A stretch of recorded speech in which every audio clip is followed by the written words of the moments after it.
Hello दोस्तों, मैं अनामिका सिंह स्वागत करती हूँ आप सबका पीजीटी थ्योरी के इस क्लास में।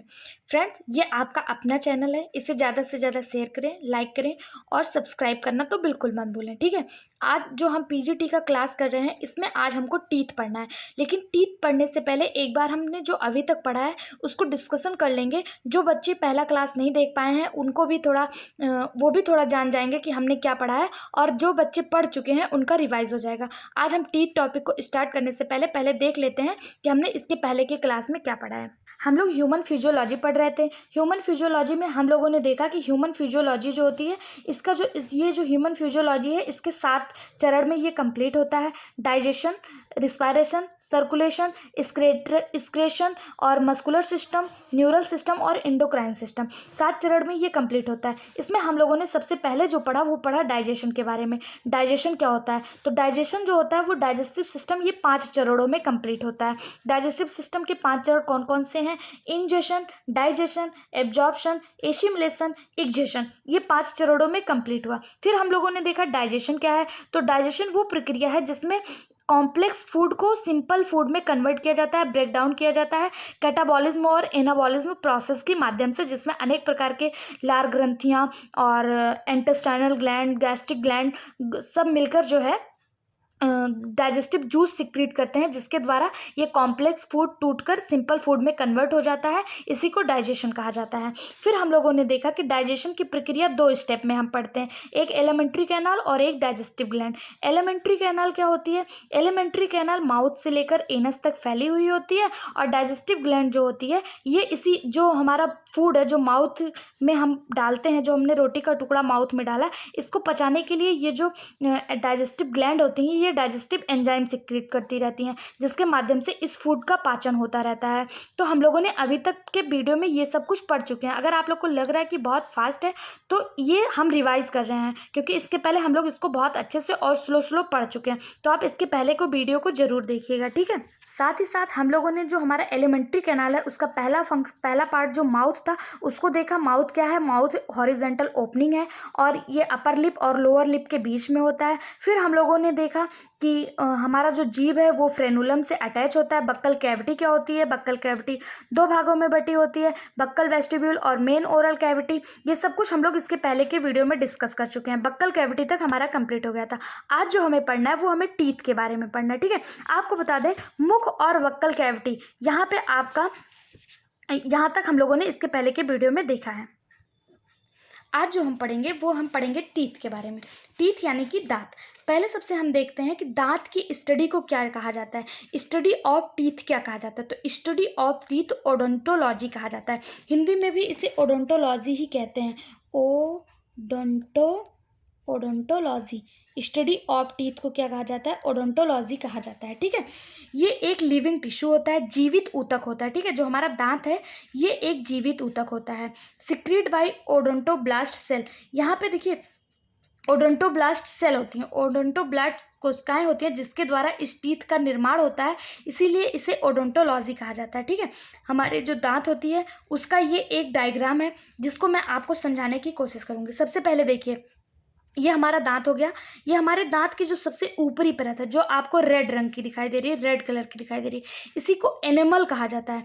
एनिमल क्या होता है? Animal hardest substance of the body होता है, यानी कि हमारे शरीर की सबसे कठोर संरचना क्या है? ये एनिमल ही है। ये बहुत ज़्यादा पूछा जाने वाला क्वेश्चन है, बहुत इंपॉर्टेंट क्वेश्चन है। एनिमल क्या होता है? ये hardest substance of the body होता है। हमारे शरीर की सबसे कठोर संरचना जो होती है वो यही एनिमल होता है, और ये हमारे दांत के सबसे ऊपरी भाग पे पाया जाता है। ठीक है, एनिमल। और ये जो होता है ये एमिलोब्लास्ट सेल से सिक्रीट होता है। यहाँ पे एमिलोब्लास्ट सेल होती हैं, यहाँ पे एमाइलोब्लास्ट सेल होती हैं, जिसके द्वारा ये एनिमल सिक्रीट होता रहता है, और ये हमारे शरीर की सबसे कठोर संरचना का निर्माण करता है। ठीक है, एमिलोब्लास्ट सेल। फिर इसके थोड़ा नीचे आएंगे, यहाँ पे आपको क्या देखने को मिलेगा? यहाँ पे आपको ओडोंटोब्लास्ट सेल देखने को मिलेगी। अब यहाँ तक की जो संरचना होती है ये हमें दिखाई देता है, हमारे दांत की यहाँ तक की जो भाग होती है ये हमें दिखाई देता है। यहाँ से फिर हमारा गम्स हो जाते हैं, यानी मसूड़े मसूड़े, यहाँ से हमारा जो दांत है वो हमारे मसूड़ों में धसा हुआ रहता है और ये नीचे का भाग हमें दिखाई नहीं देता है। ठीक है, अब यहाँ से हमारे दांत जो है वो मसूड़ों में धस जाता है और हमें नीचे के भाग देख नहीं पाते हैं। अब बात आती है कि ये हमारा जो मसूड़ों में दांत जो है ये धसता किसके माध्यम से है, तो ये सीमेंटम के माध्यम से। ये सीमेंटम, यहाँ पे सीमेंटम जैसे ईंट और दीवार को जोड़ने के लिए सीमेंट का यूज किया जाता है, उसी तरह दांत जो है जुड़े होते हैं सीमेंटम के माध्यम से। अटैच टू गम्स, यानी कि जो हमारे मसूड़े होते हैं उनसे जो दांत होते हैं वो सीमेंटम के माध्यम से जुड़े होते हैं। किससे जुड़े होते हैं? सीमेंटम। ये पूछा जा सकता है आपसे क्वेश्चन, दांत जो होता है वो मसूड़ों से किसके द्वारा जुड़े होते हैं, तो वो सीमेंटम के द्वारा जुड़े होते हैं। ठीक है, फिर यहाँ पे आप देखिए ये ब्लड एंड लिम्फ सप्लाई करते हैं। ये जो हमारे ये नसें हैं, ये लसिका तंत्र है, ये ब्लड की सप्लाई करते हैं। ठीक है, ये ब्लड की सप्लाई, आप कहते हैं दांत इतना हार्ड होता है, क्या इसमें ब्लड की सप्लाई होती है? तो आपने देखा होगा किसी को पायरिया हो जाए या कभी किसी को चोट लग जाए तो उसके दांत के किनारों से मसूड़ों से खून आने लगता है। क्यों? क्योंकि दांत जो है, हमारा जो टीथ है, ये भी एक लिविंग टिश्यू है, एक जीवित ऊतक है और इसमें ब्लड की सप्लाई होती रहती है, लिम्फ की सप्लाई होती रहती है। और ये जो नीचे का भाग है, ये नीचे का भाग, यहाँ पे आप देख रहे हैं ये रूट होता है। रूट यानी दांत की जड़ें होती हैं। यहाँ से दांत जो होता है ये जॉ बोन से अटैच होता है। ये हमारे जॉ बोन है, जॉ बोन यानी कि जबड़े की हड्डी, यहाँ से दांत अटैच होता है। यहाँ से निकालना बहुत कठिन हो जाता है क्योंकि ये हमारे जबड़े की हड्डी से जुड़ी होती है। जबड़े की हड्डी, हमारे शरीर की सबसे मजबूत हड्डी कौन सी है? जबड़े की हड्डी। और इसी के सॉकेट में, ये सॉकेट है, सॉकेट ऑफ जॉ बोन, ये जॉ बोन का सॉकेट है और यहाँ से ये दांत जो है वो जुड़ा होता है। ठीक है, ऊपर दांत किससे जुड़ा होता है? सीमेंटम के माध्यम से, मसूड़ों से जुड़ा होता है। और नीचे दांत जो होता है, इसका जो रूट होता है, इसकी जो जड़ें होती हैं वो किससे जुड़ी होती हैं? तो सॉकेट ऑफ जॉ बोन से अटैच होती हैं। यहाँ पे आप देखिए जहाँ पे नसें निकलती हैं इसको पल्प कैविटी के नाम से जाना जाता है, पल्प कैविटी। और ये खांचा होता है, खांचा जिसमें जो है दांत जो है आके फिट होता है। इसी जॉ ऑफ सॉकेट बोन के खांचे में दांत आके फिट हो जाता है, इसी में आके दांत जो होता है वो बैठ जाता है। ऊपर के भाग को इनेमल कहा जाता है। ये मसूड़ों से सीमेंटम के द्वारा जुड़े होते हैं। इसमें ब्लड सप्लाई और लिम्फ सप्लाई भी होती रहती है। नीचे का भाग, ये जो इसका रूट है, ये सॉकेट ऑफ जॉ बोन से जुड़ा होता है। और यहाँ का भाग जहाँ से नसें निकली होती है, जहाँ से ब्लड सप्लाई होता है, उसे पल्प कैविटी के नाम से जाना जाता है। और लास्ट में ये दांत जो है ये खांचे में आके बैठ जाता है, इसी खांचे में ये जुड़ा हुआ होता है। आपको बता दें ये जो दांत होता है इसका 1/3 पार्ट ही हमें दिखाई देता है, बाकी 1/3 पार्ट ही हमें दिखाई देता है, यानी दांत का एक हिस्सा ही हम देख पाते हैं, बाकी के हिस्से जो होते हैं वो गम्स में ढके होते हैं, मसूड़ों के अंदर होते हैं। ठीक है, 1/3 ही हमको दिखाई देता है। यहाँ तक आप लोग को समझ में आ गया? अब हम बात कर लेते हैं दांत कौन कौन से कितने प्रकार के और उनका फॉर्मूला क्या होता है उसके बारे में देख लेते हैं। तो आप सभी को पता है ह्यूमन बीइंग में, जो ह्यूमन है, जो हम लोग हैं, जो मैमल्स हैं, उसमें दांत 4 प्रकार के पाए जाते हैं। कौन कौन से? इंसिजर, कैनाइन, प्रीमोलर और मोलर। ये 4 प्रकार के दांत देखने को मिलते हैं। इंसिजर, कैनाइन, प्रीमोलर और मोलर। इंसिजर को कृंतक कहा जाता है, कैनाइन को रत्नक, प्रीमोलर को अग्रचवरडक और मोलर को चवरडक के नाम से जाना जाता है। ये 4 प्रकार के दांत ह्यूमन में देखने को मिलते हैं। तो देखिए इसको ना आप पढ़ने के साथ साथ फील करिए, क्योंकि ये आपके अपने बॉडी की संरचना के बारे में डिस्कस किया जा रहा है, जो आपको अपनी आंखों से ही दिखाई देगा या आप टच करके भी महसूस कर सकते हैं, तो आपको बहुत जल्दी ही याद हो जाएगा। ठीक है, देखिए इंसीजर कौन सी दांत होती है? आप अपने दांतों को देखिए, शीशे के सामने खड़े हो जाइए और अपने दांतों को देखिए। आपके मुंह, जब आप दांतों को खोलेंगे, अपने मुंह को खोलेंगे, तो जो आपको आगे 2 दांत चौड़े चौड़े दिखाई देते हैं, थोड़ा चौड़े चौड़े जो 2 दांत दिखाई देते हैं, इन्हीं को इंसीजर कहा जाता है। क्या कहा जाता है? इंसीजर। ये और ये इंसीजर कहा जाता है। ठीक है, और उसके बाद जो आपको थोड़ा सा नुकीला दांत, इंसीजर के बगल में ही आपको थोड़ा सा ऐसे नुकीला दांत दिखाई देता है, इसी को कैनाइन कहा जाता है। कैनाइन कौन सी दांत होती है? जो नुकीली दांत होती है, जो किसी चीज़ को चीरने का, फाड़ने का कार्य करती है।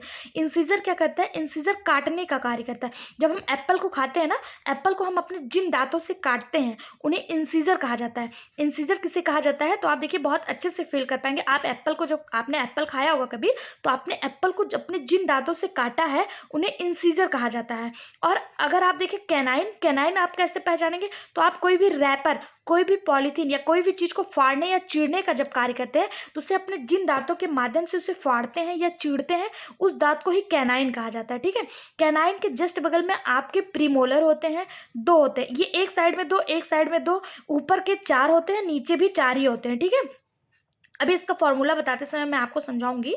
प्रीमोलर जो होते हैं ये कैनाइन के जस्ट बगल में होते हैं। उसके बाद की ये जो आपके चौभर के दांत होते हैं, चौभर के दांत, इन्हें मोलर कहा जाता है। चौभर के दांत क्या होते हैं? मोलर। अभी इन सबको मैं, देखिए आप मतलब डायग्राम के माध्यम से एक 1 बाय 1 मैं आपको समझाऊंगी कैसे क्या है। ठीक है, अभी आप यहाँ पे देख लीजिए। इंसिजर कृंतक होते हैं, ये आगे के दोनों दांत होते हैं, ये किसी चीज़ को काटने का कार्य करते हैं। कैनाइन किसी चीज़ को फाड़ने का कार्य करते हैं। ये प्रीमोलर ये और मोलर ये दोनों कूचने का कार्य करते हैं। क्या करते हैं? कूचने का कार्य करते हैं। ठीक है, ये जैसे एक साइड में जो संरचना होती है सेम यही संरचना इस साइड में भी होती है, और ये पूरा मिलकर जितने दांत होते हैं और जिस प्रकार से अरेंज होते हैं सेम उसी प्रकार से ये यहाँ पे भी अरेंज होते हैं। जो बच्चे होते हैं और एडल्ट्स होते हैं, बच्चों में यही प्रीमोलर जो होता है ये नहीं पाया जाता, बच्चों में प्रीमोलर नहीं पाया जाता, और एडल्ट्स में प्रीमोलर की संख्या 2 होती है। अब हम बात कर लेते हैं डेंटल फॉर्मूला की। डेंटल फॉर्मूला क्या होता है? तो एडल्ट्स और चाइल्ड का डेंटल फॉर्मूला अलग अलग होता है, क्योंकि एडल्ट्स में जो होते हैं वो ये दांत कंप्लीट पाए जाते हैं, इंसिजर, कैनाइन, प्रीमोलर और मोलर। बच्चों में आपको प्रीमोलर देखने को नहीं मिलता है। तो एडल्ट्स का जो फॉर्मूला होता है वो 21/21 होता है। 2132 2132 2123 2123 21/23 एडल्ट का होता है। वहीं पे बात करें बच्चों का डेंटल फॉर्मूला क्या होता है, तो ये 2102/2102। क्यों यहाँ पे 0 और यहाँ पे 2 क्यों आ गया? देखिए बच्चों में ना ये प्रीमोलर तो बिल्कुल भी नहीं पाया जाता, और मोलर में भी एक दांत एब्सेंट होता है, एक दांत मोलर में भी एब्सेंट होता है। ये 3 दांत जो हैं ये बच्चों में एब्सेंट होता है, इसलिए इनका डेंटल फॉर्मूला जो होता है वो 2102/2102 होता है बच्चों में। और एडल्ट्स में कितने होता है? वो 2123 और 2/2123। ये अपॉन में क्यों दिया? अब आप यहाँ पे कंफ्यूज होंगे ये अपॉन में क्यों? तो देखिए ये वन साइड का डेंटल फॉर्मूला दिया है, वन साइड का 2, ये दोनों 2, ठीक, 2 1 यानी कि ये कैनाइन 1, फिर 2 ये प्रीमोलर के 2, फिर मोलर के 3, ये मोलर के 3, ये वन साइड का दिया है। सेम यही फॉर्मूला इधर भी और इधर भी। ठीक है, अब बात करें कि जब बच्चा होता है, कोई चाइल्ड होता है, वो जब धीरे धीरे स्टेज उसकी बढ़ती है, उसकी एज बढ़ती है, तो वो 17 से 27 के बीच में जब पहुंचता है, 17 से 27 के बीच में, तो उसके जो दांत होते हैं ये प्रीमोलर, यहाँ पे प्रीमोलर तो आ जाते हैं लेकिन मोलर जो होता है वो अभी तक नहीं आया रहता, जिसे आप विजडम टीथ या थर्ड मोलर के नाम से जानते हैं। थर्ड मोलर जो होता है ये 27 से 28 के एज में देखने को मिलता है। ठीक है, 17 से 27 के बीच में कभी भी आपको थर्ड मोलर देखने को मिलता है, जिसे आप जनरल लैंग्वेज में अकल की दांत कहते हैं, उसे विजडम टीथ कहा जाता है। जब ये निकलता है ना तो लोग कहते हैं बुद्धि आने वाली है, या अब तुमको बुद्धि आ जाएगी क्योंकि तुम्हारी अक्ल की दांत आ गई। तो यही आपका विजडम टीथ यानी थर्ड मोलर होता है, जो 17 से 27 के बीच में देखने को मिलता है। अगर आपसे पूछ ले कि जो एडल्ट्स और चाइल्ड के अलावा 17 से 27 के बीच में डेंटल फार्मूला क्या होता है, तो ये 21/22 होता है। क्यों होता है? क्योंकि यहाँ पे थर्ड मोलर एब्सेंट होता है। ठीक है, किसी किसी में ये 27 के बाद भी देखने को मिलता है, अधिकतर ये 26 से 27 के एज में थर्ड मोलर जो है वो देखने को मिल जाता है। ठीक है, अब हमने जो पढ़ा उसको हम लिखित में देख सकते हैं। ठीक है, देखिए ये जो था ना ये ओवरव्यू था, एक आपके दांतों का ओवरव्यू था। आई होप सो आप लोग को समझ में आ गया होगा। अब हम देख लेते हैं इसको रिटर्न के माध्यम से। देखिए, since each tooth is embedded in the socket of jaw bone hence we are called thecodont. हम लोग थीकोडोंट है, गर्त दंती है। क्यों गर्त दंती है, क्यों थोकोडोंट है? क्योंकि हमारी जो दांत होती है वो जॉ के बीच में जबड़ों में, सॉकेट ऑफ जॉ बोन में, जो ये जो हम लोगों ने देखा इसमें जो होता है हमारा दांत धंसा हुआ होता है, इसीलिए हमको दंत गर्ती कहा जाता है। ठीक है, गर्त दंती कहा जाता है, थीकोडोंट्स कहा जाता है। फिर क्या लिखा है? Human possesses two sets of teeth in its entire life time.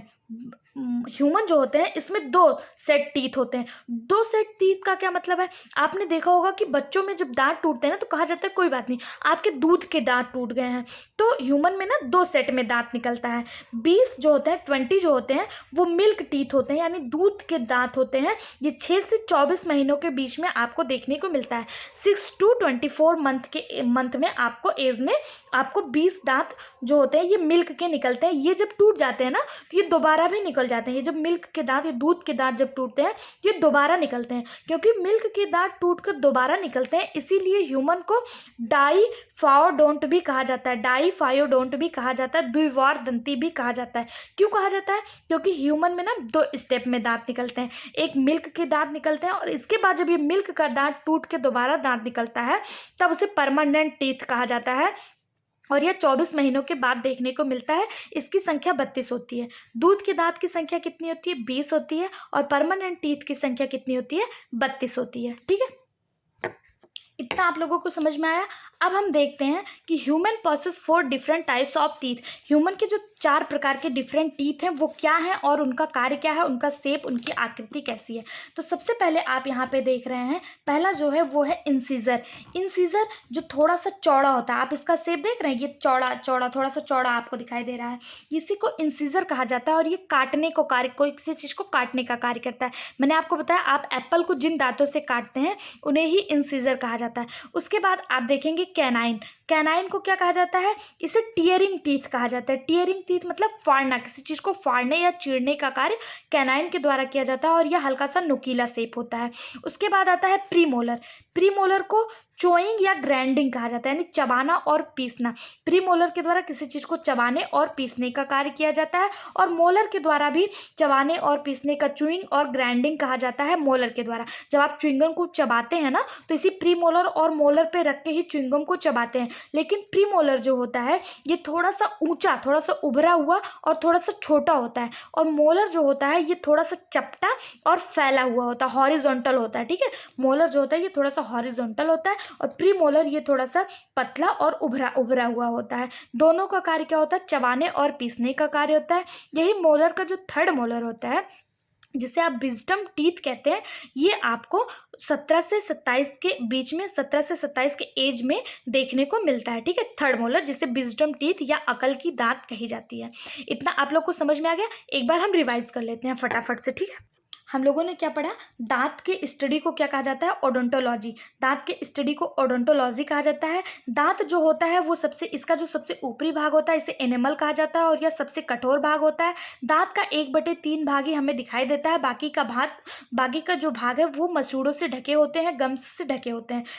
दांत जो होता है, दांत और मसूड़े से जिससे अटैच होता है उसको सीमेंटम कहा जाता है। सीमेंटम, जिस तरह सीमेंट से ईंट को जोड़ा जाता है उसी तरह दांत को मसूड़ों से जोड़ने के लिए सीमेंटम का यूज किया जाता है। ठीक है, और इसमें ब्लड सप्लाई होता रहता है। किसके द्वारा? लिम्फ के द्वारा इसमें ब्लड की सप्लाई होती रहती है। नीचे के भाग को रूट कहा जाता है। इसका रूट सॉकेट ऑफ जॉबोन में धंसा होता है। इसका रूट किस में धंसा होता है? सॉकेट ऑफ जॉबोन में धंसा होता है। ये देखा हम लोगों ने। उसके बाद हम लोगों ने देखा दांत के 4 प्रकार, इंसिजर, कैनाइन, प्रीमोलर और मोलर। इंसिजर को कृंतक, कैनाइन को रत्नक, प्रीमोलर को अग्रचवर्णक और मोलर को चवर्णक कहा जाता है। डेंटल फॉर्मूला एडल्ट्स में 21-23/21-23 होता है और बच्चों में 2102-2102 होता है, क्योंकि इसमें प्रीमोलर नहीं पाया जाता और मोलर में भी एक एब्सेंट होता है।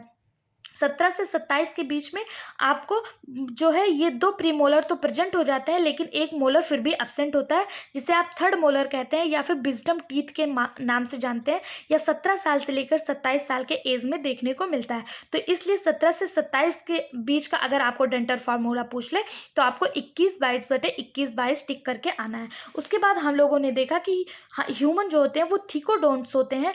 थीकोडोंट्स यानी गर्ददर्ती होते हैं। इनका जो दांत होता है वो जबड़ों में धंसा हुआ होता है, सॉकेट्स ऑफ जॉबोन में धंसे हुए होते हैं, एम्बेडेड होते हैं। ठीक है, उसके बाद हम लोगों ने देखा कि ह्यूमन में 2 सेट में दांत आते हैं, एक मिल्क टीथ आता है और एक परमानेंट टीथ आता है। मिल्क टीथ की संख्या कितनी होती है? 20 होती है और परमानेंट टीथ की संख्या कितनी होती है? 32 होता है। फिर हम लोगों ने देखा कि इंसीजर जो होता है ये काटने का कार्य करता है, कैनाइन फाड़ने का कार्य करता है, फ्री मोलर और मोलर जो होता है ये चबाने और पीसने का कार्य करता है। आई होप सो आप लोग को यहाँ तक समझ में आ गया होगा। इसके आगे की वीडियो में हम लोग जो डिस्कस करें वो होगा टंग के बारे में। एकदम बिल्कुल ऐसे ही चित्र के माध्यम से पूरा सिलेबस में कंप्लीट कराऊंगी, तो आप लोग हमारे साथ जुड़े रहिएगा। चैनल को ज़्यादा से ज़्यादा शेयर करिएगा, लाइक करिएगा और कमेंट बॉक्स में कमेंट करके अपना जो है जो आपकी राय होगी वो हमें ज़रूर बताइएगा, जिससे इस तरह के और वीडियो पाने के लिए मैं मोटिवेट होती रहूं और आप लोगों के लिए और अच्छा से अच्छा करने का प्रयास करती रहूं। तो आप इसको अपने जानने वालों में ज़्यादा से ज़्यादा शेयर कर दीजिए, चैनल को सब्सक्राइब कर लीजिए, बेल आइकन पर क्लिक करना बिल्कुल भी मत भूलिएगा, जिससे आपको सारे नोटिफिकेशन मिल जाए। वीडियो में बने रहने के लिए धन्यवाद।